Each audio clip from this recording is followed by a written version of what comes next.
Hello welcome to Mee TV news. నేను మీ Mounika. Motivate, educate, entertain.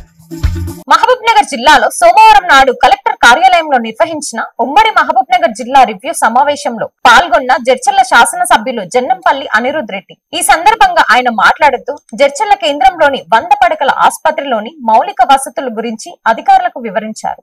ఆసుపత్రిలోని అదనపు సిబ్బంది మరియు విద్యుత్ సమస్యలు తొందరగా పరిష్కరించి రోగులను ఇబ్బంది లేకుండా చూడాలని అధికారులను కోరారు. ఈ కార్యక్రమంలో జిల్లా ఇన్ఛార్జ్ మంత్రి దామోదర్, రాజనరసింహ, నాగర్ కర్నూల్ పార్లమెంట్ సభ్యులు డాక్టర్ మల్లు రవి, జిల్లా కలెక్టర్ మరియు ఉమ్మడి పాలమూరు జిల్లా శాసనసభ్యులు పాల్గొన్నారు.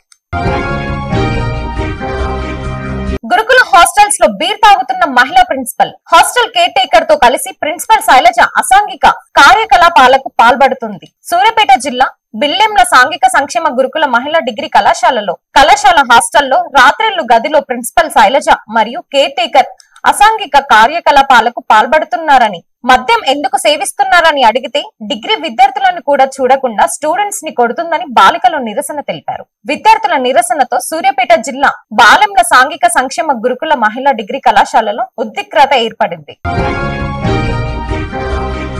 రంగారెడ్డి జిల్లా తలకొండపల్లి మండలం వెల్చాల గ్రామానికి చెందిన తూర్పాటి వెంకటమ్మ మృతి చెందింది.